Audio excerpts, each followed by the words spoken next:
Alright folks, so we're gonna do another saplings, cleaning up some brushes, and we're gonna try the cod seal Rajah 2. Let's see how it does chopping the live tree. Again, the factory edge, it's sharp, you know, all the cod seals are sharp out of the box, but it's a V edge. It has a nice flat grind, which is really much better than the hollow grind on some of the other blades.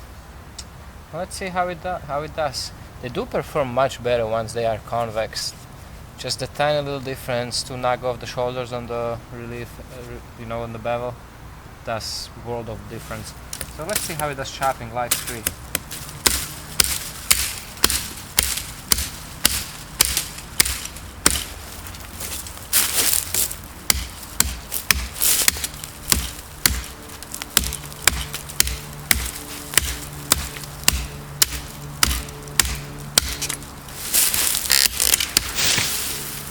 Pretty nice. Let's do some cleaning.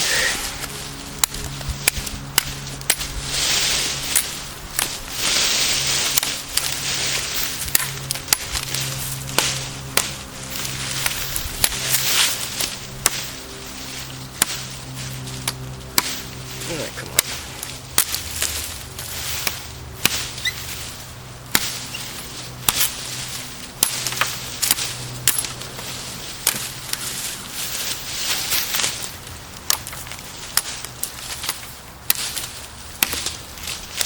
Actually,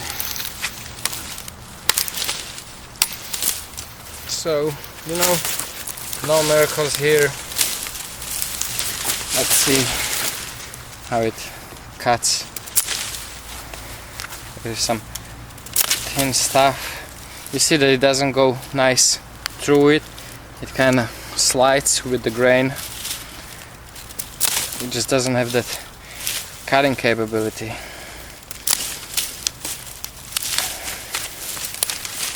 Doesn't go into the material so deep, so easy.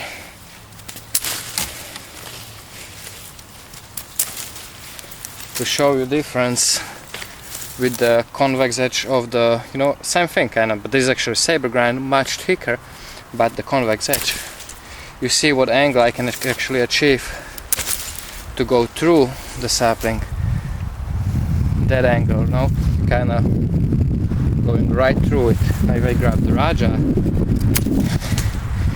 you see the difference? It goes on this angle, the ZT with convex edge when in like this.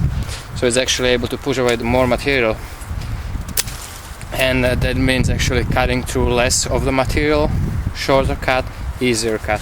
So I'm definitely gonna convex this edge also. It's not the hard task. It's a fun knife, for being this big. I'm gonna again move up, do some more processing. Curious about some batoning, little batoning, some cross batoning and stuff like that. So it's definitely a fun little thing, and it's definitely a conversation piece, this knife. So see you soon. I moved to do some more testing of the Rajah 2. And first, let's see some chopping. Dry pine, not hardwood. So let's see how it can actually. Let's put it this way.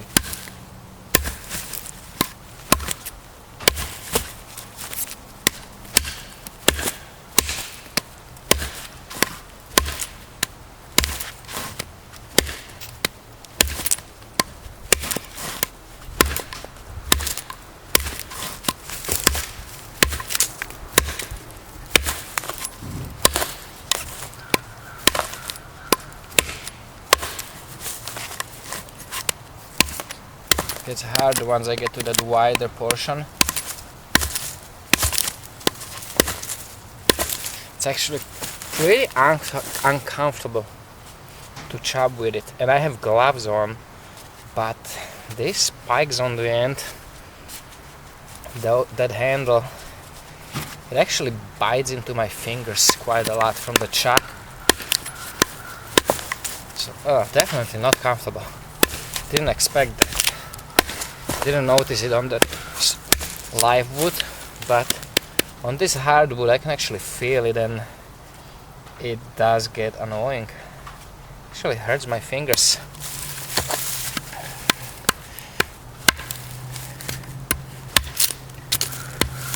Let's see. Let me grab. Oh, where's? I didn't get my baton already. Let me grab something real quick. So I've got some 2x3.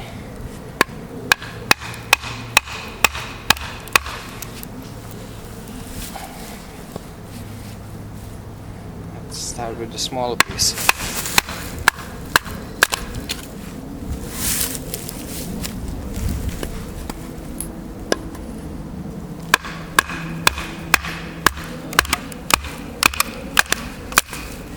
That's nice actually. You see, nice and gnarly wood actually. Went through it fairly nice.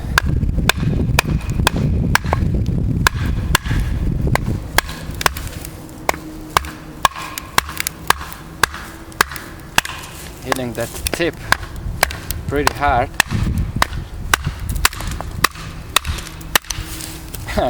Breaking my baton.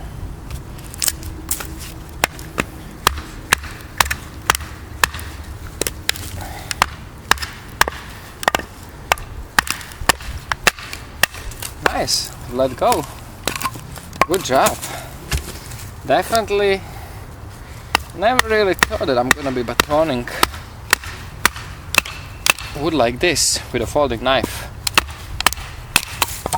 Although this is pretty far from regular folding knife, but it is a folding knife still. Let's see.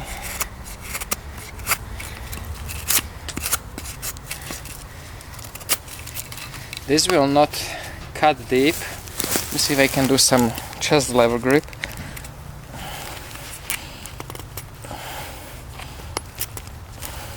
This is actually because of that handle, really long handle. You can actually lever it really securely and get pretty good leverage.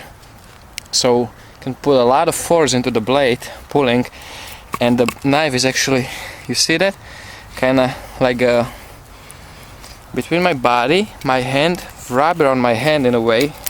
So I can actually put quite a lot of force into that pull. And get fairly deep even for really, unconvex edge. But that's really because of the brute force that I'm able to apply into the cut. If I'm going like this, you see, not that bad, Definitely good thing that it starts out with the flat grind. It's full flat grind. But I'm pretty sure once I just round off that relief edge a little bit, it'll be actually a good cutter. You do have that length advantage on this knife.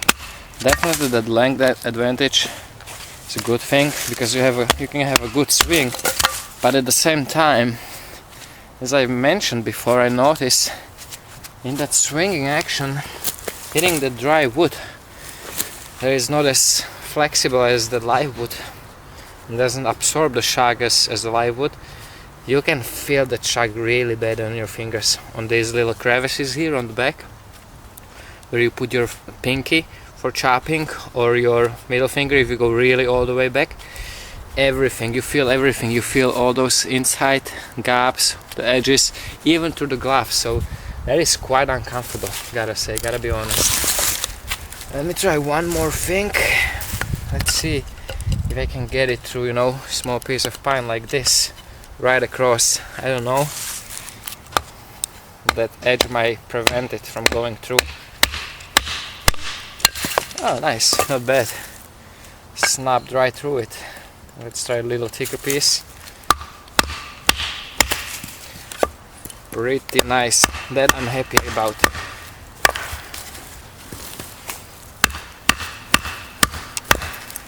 It does go really deep. Look how deep I can force it. Cross grain. That is very deep for a knife. So the geometry of the grind is nice. I like it. Maybe if I can do something with that handle, this wouldn't be a bad alternative. I gotta be honest, I definitely would prefer a fixed blade outdoors than a folding knife. But some people, for whatever reason, you know, would probably like to carry this in a pocket instead of having a whole big fixed blade on a belt. This definitely can get some job done.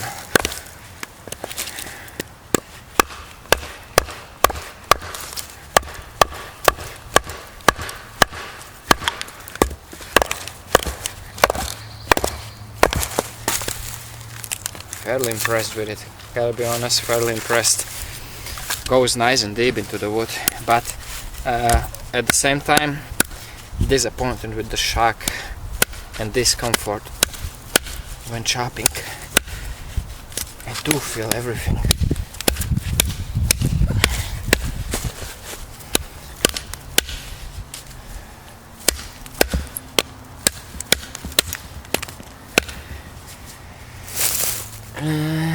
No visual damage on the edge.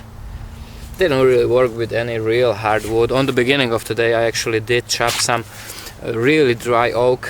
I think you've seen it in the video. I'm pretty sure I'm gonna put it up. That was really tough and very tiring with a bunch of different knives. And these folding knives didn't do well, you know. It's too light. You do have the length advantage, but at the same time it's too light and doesn't give that power into the strike. It needs that little bit of both.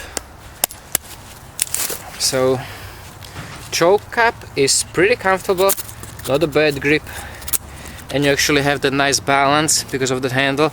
It gives a pretty decent balance for such a big blade, you know, the way it feels once you choke up on it. It's not that blade heavy, so I can actually, you know, whittle with this and get some job done fairly comfortable. My two fingers, actually my middle finger fits into that main finger groove, index finger fits on top, this finger fits on that bump. It's not that much annoying, but fairly nice. Kinda liking this one.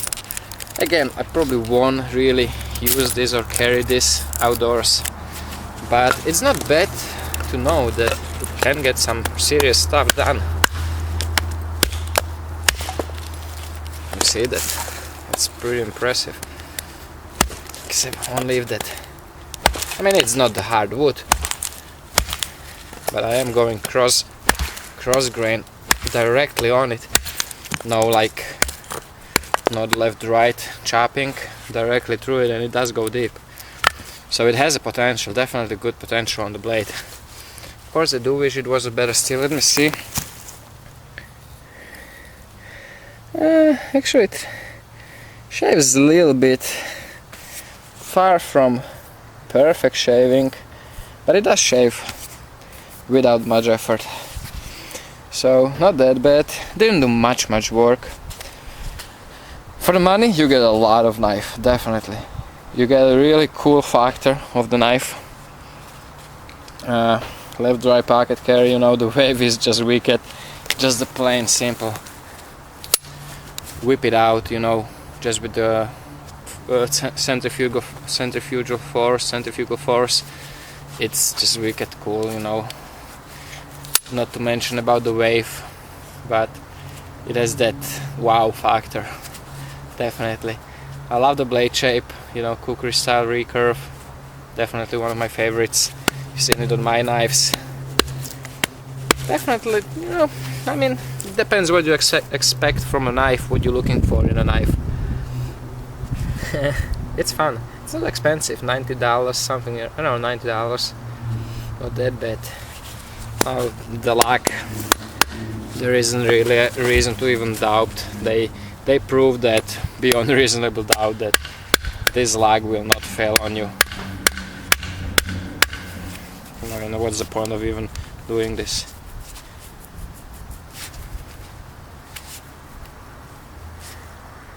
I get a little side to side that can be probably fixed up easily with just tightening the pivot. That's not really, that's probably even from all that stress and chopping and everything I did so far. Yeah, probably got loose because the blade went a little off center. That's definitely just loose pivot. Definitely not their fault. It's a good knife. It would be badass knife if it was really some better steel and convex edge. That thing's gonna cut like crazy once it gets convex edge. Let me see something. Oh, it was a big miss right into the ground.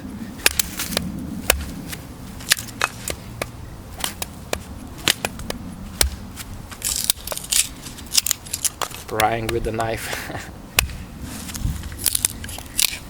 Nice and thin flakes.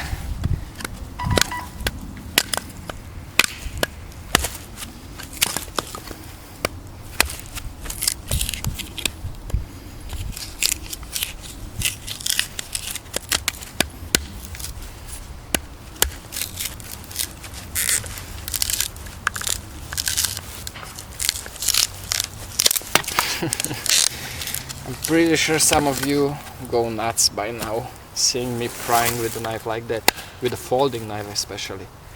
But actually, believe this knife. It's built good, built well. There's good liners.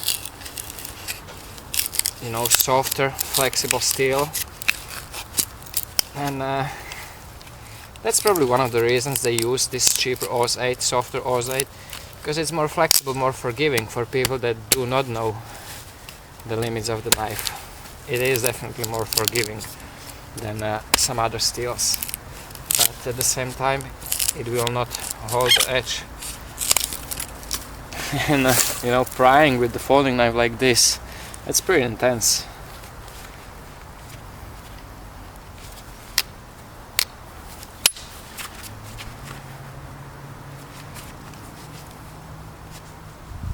I feel a little bit, but that's nothing. That's still probably, it's pretty new knife, no? It might still work the lug itself, you know, the lug might still work itself in more and more, so it will get only tighter and tighter. I'm happy. It is a good knife. Definitely happy that I got it. So hope you enjoyed it, guys. Thanks for watching. Take care, stay safe, and remember, don't cut yourself.